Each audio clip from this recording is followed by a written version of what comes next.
Assalamualaikum warahmatullahi wabarakatuh. Alhamdulillahi rabbil alamin. Alhamdulillahilladzi arsala rasulahu bil huda wa dinil haqq liyudhhirahu 'ala ad-din kullihi walau karihal musyrikun. Asyhadu an la ilaha illallah wahdahu la syarika lah wa asyhadu anna Muhammadan 'abduhu wa rasuluhu la nabiyya wa la rasula ba'da. Jamaah salat subuh yang dirahmati Allah Subhanahu wa taala. Semoga kita semuanya mendapatkan jaminan perlindungan dari Allah Subhanahu wa taala dengan kita melaksanakan salat subuh berjamaah tadi, dan juga dengan melaksanakan subuh ataupun salat subuh sebelum-sebelumnya juga. Karena memang di antara fadilah yang akan diperoleh bagi mereka yang menjalankan sholat subuh berjamaah, Allah akan menjamin perlindungannya kepada orang tersebut.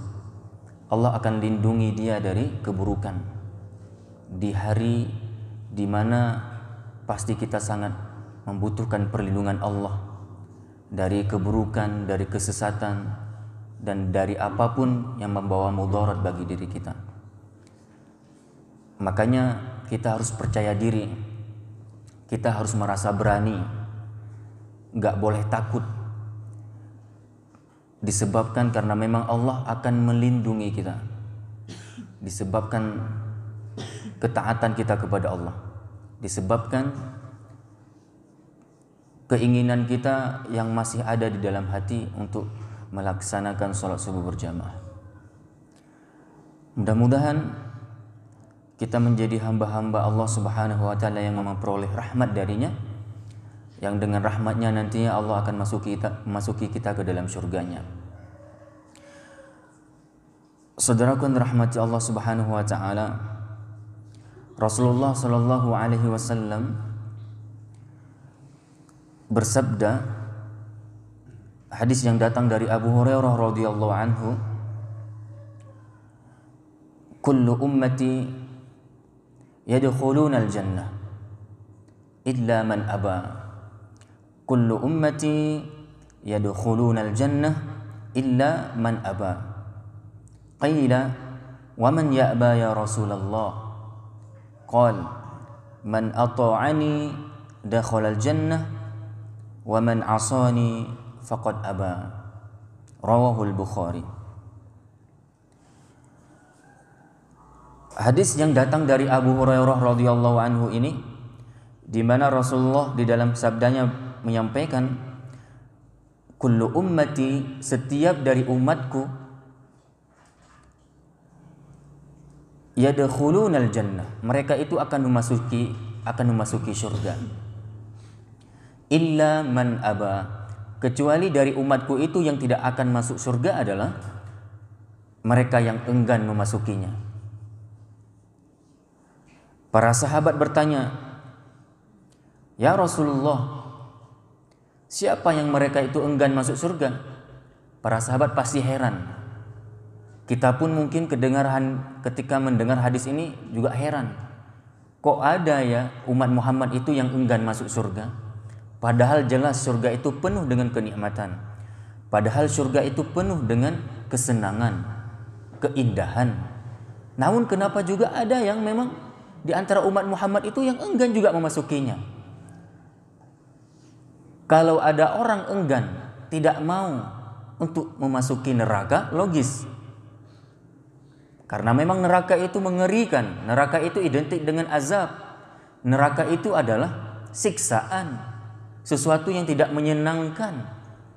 Namun kalau ada orang yang enggan masuk surga, ya itu perlu ada pertanyaan. Sehingga keheranan para sahabat muncul di sini. Sehingga muncullah pertanyaan dari para sahabat tersebut kepada Rasulullah, ya Rasulullah, siapa sih mereka yang enggan memasuki surga Allah? Kemudian Rasulullah menjawabnya, man ata'ani dakhalal jannah wa man 'asani faqad aba. Sesungguhnya wahai sahabatku, siapa saja mereka itu yang mentaatiku sungguh dia akan memasuki surga, namun yang enggan memasuki surga adalah mereka-mereka yang bermaksiat kepadaku. Wa man asani faqad aba. Dan orang-orang yang bermaksiat kepadaku, mereka adalah orang-orang yang aba, yang enggan masuk surga. Jadi di sini kita perlu pahami ketika Rasulullah menyampaikan man ata'ani, barang siapa yang mentaatiku. Mentaati apa? Bukan hanya mentaati tata cara salatnya yang seperti Rasul. Hari ini semua kita mengatakan mengikuti sunnah Rasulullah. Kita umat Muhammad yang mengikuti sunnah Rasul. Ketika kita cek sunnahnya adalah ya cuma tata cara salatnya yang sunnah, namun lainnya udah nggak sunnah. Jangan pede dulu, jangan percaya diri dulu. Jangan sok-sokan dulu mengatakan umat Muhammad pengikut sunnah kalau cuma mengamalkan parsial-parsial dari sunnah. Karena yang dituntut dari sunnah itu sendiri adalah hendaknya kita umat Muhammad mengikutinya secara totalitas. Tidak hanya parsial dari sunnah ataupun dari amal yang diamalkan oleh baginda Rasulullah Shallallahu Alaihi Wasallam. Makanya di sini apa bahasanya man ata'ani, barang siapa yang mentaatiku. Taat apa? Taat terhadap apapun yang dibawa oleh Rasulullah. Nah, perlu kita ketahui Rasulullah tidak hanya membawa tata cara sholat. Rasulullah tidak menyampaikan risalah tentang sholat saja. Risalah Rasulullah itu, sunnah Rasulullah mencakup segala aspek kehidupannya. Bagaimana tata cara berkeluarganya, bagaimana berpakaiannya, bagaimana akhlaknya, bahasa umumnya, bagaimana akidahnya, bagaimana pemahamannya, ya, bagaimana syariahnya dan bagaimana akhlaknya. Ini secara umum. Itu sunnah. Jadi akidah harus seperti yang dibawa oleh Rasulullah. Tauhid. Syariah harus seperti syariah yang dibawa oleh Rasulullah dari Allah Subhanahu wa taala. Yang harus kita ikuti. Kemudian akhlak, moralitas juga harus kita usahakan kita meneladani Rasulullah dalam hal ini, karena memang Rasulullah adalah sebaik-baik akhlak. Orang yang paling bagus akhlaknya. Jadi mengikuti sunnah, mengikuti akidah Nabi, tauhid Rasulullah, mengikuti sunnah, mengikuti syariah yang dibawa oleh Rasulullah, dan mengikuti sunnah, mengikuti akhlak Rasulullah. Ini baru mengikuti sunnah. Tidak parsial-parsial dari sunnah. Ini makna man ata'ani, barang siapa yang mentaatiku. Mentaatiku, mentaati tata cara ibadahku, mentaati cara berkeluarga, berpenampilan, mentaati bersyariah, berekonomi seperti ekonomiku yang tidak mengandung ribawi, mengikuti cara berpolitikku, mengikuti budaya, kebiasaanku, mengikuti pola pendidikan seperti yang aku praktekkan, mengikuti segala aspek kehidupan, termasuk mengikuti sosial seperti sosial yang pernah aku praktekkan. Segala aspek. Itu artinya mengikutiku, karena Nabi tidak membawa sekeping dari risalah Allah Subhanahu wa taala. Syamil wa mutakamil. Islam itu adalah agama yang sudah komplit, yang sudah sangat lengkap, yang sudah menyeluruh. Semua aspek dalam kehidupan kita ini adalah sunnah yang kita harus ikuti dari Rasulullah, yang harus kita amalkan. Maka tidak aneh hari ini orang yang ngaku-ngaku mengikuti sunnah Rasulullah, ketika kita cek orang ini ternyata hanya baru mengamalkan sedikit dari sunnah, dia sudah begitu percaya diri mengatakan dirinya adalah orang sunnah dan sudah membid'ahkan ataupun membid'ah-bid'ahkan orang lain dengan gampang, dengan serampang. Ya, ini hati-hati. Ya, kita memang sunnah, cara sholat kita yang sunnah. Ekonomi kita, ekonomi bid'ah. Bagaimana maksudnya? Ya, ekonomi yang kontradiktif dengan Quran dan sunnah. Kita masih hari ini nekat-nekatan mempraktekkan transaksi ribawi. Apakah itu sunnah? Itu kan? Pakaian kita oke. Konsisten kita mengamalkan sunnah Rasulullah dengan menutupi aurat. Namun pikiran kita sekuler, pikiran kita liberal. Berarti kita tidak sunnah dalam pikiran kita. Ini perlu kita sampaikan kaum muslimin karena banyak hari ini bermunculan di tengah-tengah kehidupan kita kaum muslimin yang mereka itu begitu sangat percaya dirinya, mengatakan diri atau kelompoknya itu adalah pengikut sunnah, dan begitu juga berani-beraninya mereka juga nantinya ketika bukan dari golongan mereka akan mengatakan mereka adalah ahlul bid'ah, padahal mereka pun belum tentu mengamalkan sunnah seutuhnya. Orang yang mengklaim, orang yang membuat pengumuman seperti ini, itu bagaikan orang yang mengatakan saya sudah buka apotek. Saya sudah buka apotek. Kalau ingin beli obat ke apotek kami saja. Pas kita datangi ke apoteknya karena kita perlu untuk membeli obat tertentu karena ada orang yang sakit di rumah kita misalnya. Pas kita datangi apoteknya rupanya cuma jual obat bodrek saja misalnya. Yang dia jual cuma obat bodrek. Sah nggak kita katakan ini apotek? Sah nggak kira-kira kaum muslimin? Nggak sah. Itu cocoknya kita kasih nama kios atau apalah mungkin namanya.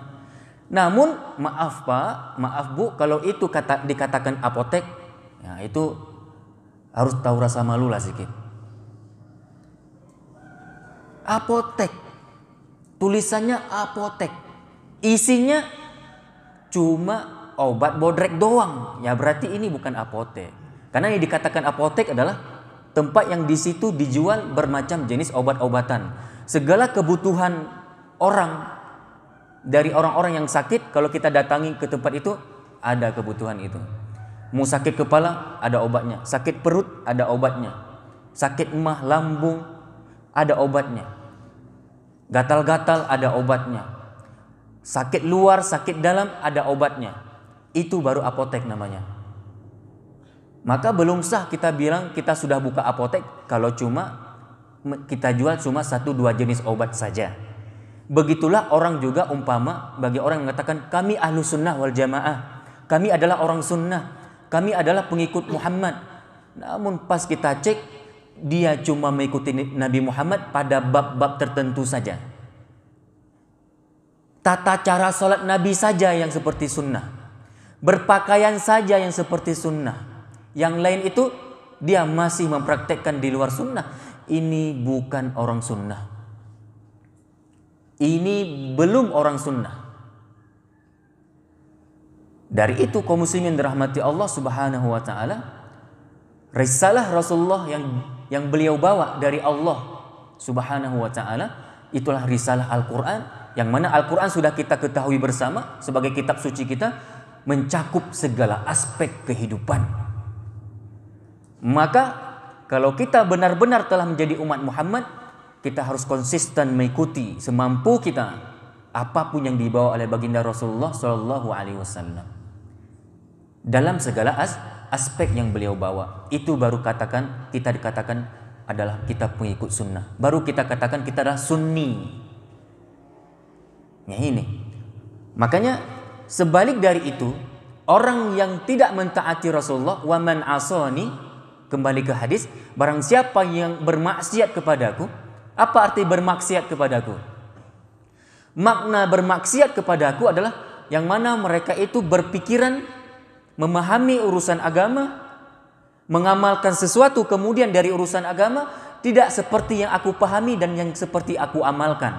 Bertolak belakang dari apa yang aku bawa, itu artinya bermaksiat. Ketika aku perintah malah dia tinggalkan, ketika aku larang malah dia lakukan. Itu namanya maksiat. Jadi gak perlu panjang-panjang kita mendefinisikan makna maksiat.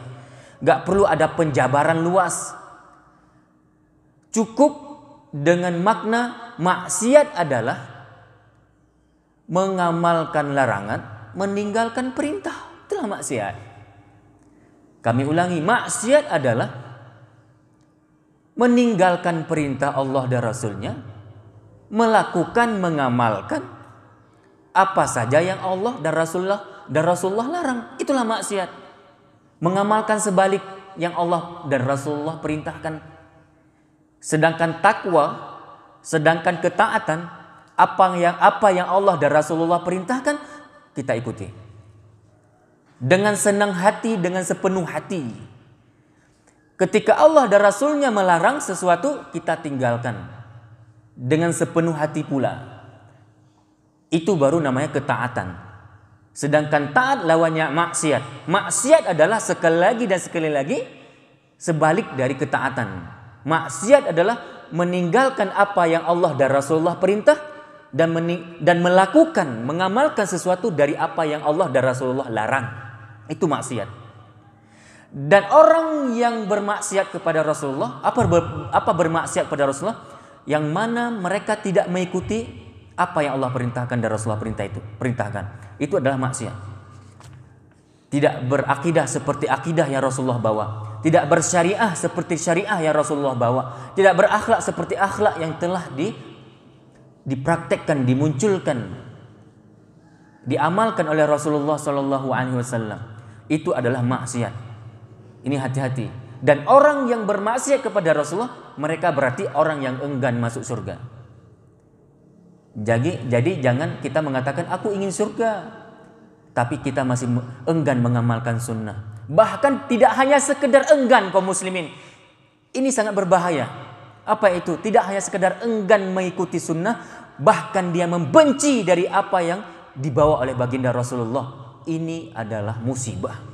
Dan ini hari ini yang lagi ditampilkan secara tenterangan oleh umat Muhammad. Yang ngaku-ngaku pengikut Muhammad. Yang mereka mengaku bahwa umat muslim. Namun mereka masih sangat enggan dan bahkan membenci syariah ataupun syariah yang disampaikan oleh Allah melalui baginda Rasulullah. Yang dibawa oleh baginda Rasulullah SAW. Kami ulangi, orang yang seperti ini berarti orang yang enggan masuk surga. Nah, ketika kita ingin memberi semacam ajakan kepada kaum muslimin, di mana ajakan ini berisi ajakan untuk supaya kaum muslimin sama-sama mengindahkan penegakan syariat Islam. Kita ajak kaum muslimin untuk menerapkan aturan Allah di muka bumi ini. Nah, ada misalnya dari kaum muslimin yang menentangnya, yang tidak senang dengan penegakan syariat Islam. Pada hakikatnya orang ini adalah orang yang tidak senang masuk surga. Ketika kita mengajak kaum muslimin, ayo sama-sama kita konsisten. Sama-sama kita berusaha untuk mengikuti sunnah Rasulullah. Namun ada orang bahkan enggan mengikutinya dan bahkan membenci orang yang mengajak kepada sunnah. Dia menghardik, dia mengusir orang-orang yang telah tampil di tengah-tengah umat mengajak umat manusia kepada sunnah Rasul. Orang yang seperti ini pada hakikatnya adalah mereka-mereka yang masih enggan masuk surga. Toh yang kita ajak adalah ketaatan kepada Allah dan Rasulullah. Mengajak umat kepada ketaatan kepada Allah dan Rasulullah sama saja kita lagi mengajak umat manusia menuju surga. Namun itu malah yang dibenci. Itu yang malah ditantang. Orang yang seperti ini adalah orang yang enggan masuk surga kaum muslimin. Ini makna orang yang aba, yang enggan. Kaum muslimin dirahmati Allah Subhanahu wa taala. Allah Subhanahu wa taala berfirman, "May yuti'ir rasul faqad ata'a Allah." Barang siapa yang mentaati Rasulullah, maka sungguh dia telah dikatakan mentaati Allah. Kalau kita mentaati Allah, kita harus mentaati Rasulullah. Kalau ada yang memisah antara keduanya, dia pisah. Dia taat Rasulullah saja, namun tidak taat Allah, dia belum taat. Atau cuma dia taat Allah, tapi tidak mau taat kepada Rasulullah, dia belum taat. Gak boleh dipisahkan Allah dan Rasulullah. Dan kalau ada orang yang memisahkan keduanya, dia cuma mengikuti Allah tanpa mau mengikuti Rasulullah dengan bermacam-macam alasan. Dalam konsep pemikiran kita kaum muslim ataupun Islam, ya itu sudah masuk ke kategori murtad. Dia sudah keluar dari Islam. Karena itu bahagian daripada rukun iman. Apa rukun iman? Kita harus percaya kepada Allah dan juga percaya kepada Rasulullah. Bagaimana kita pisahkan? Murtad kaum muslimin. Dan ini sudah bermunculan. Mereka-mereka itu yang katanya ikut Allah saja, tidak mengikuti Rasulullah. Nggak mungkin kaum muslimin. Dan mereka sudah tidak lagi dikatakan Islam. Wallahu a'lam bishawab. Inilah hadis yang disampaikan dari Abu Hurairah radhiyallahu anhu, di mana Rasulullah dalam hadis tersebut menyampaikan bahwa umat Muhammad itu pasti masuk surga, kecuali yang enggan-enggan saja. Siapa yang enggan masuk surga? Mereka adalah orang yang bermaksiat kepada Rasulullah Sallallahu Alaihi Wasallam. Ini yang dapat kami bahas pada kesempatan kali ini dalam kajian rutinitas hadis kita pada kesempatan kali ini. Mudah-mudahan kita bisa mengambil banyak manfaat dari apa yang kami sampaikan. Kita padai dengan doa kafaratul majlis. Subhanakallahumma wa bihamdika asyhadu an la ilaha illa anta astaghfiruka wa atubu ilaik. Assalamualaikum warahmatullahi wabarakatuh.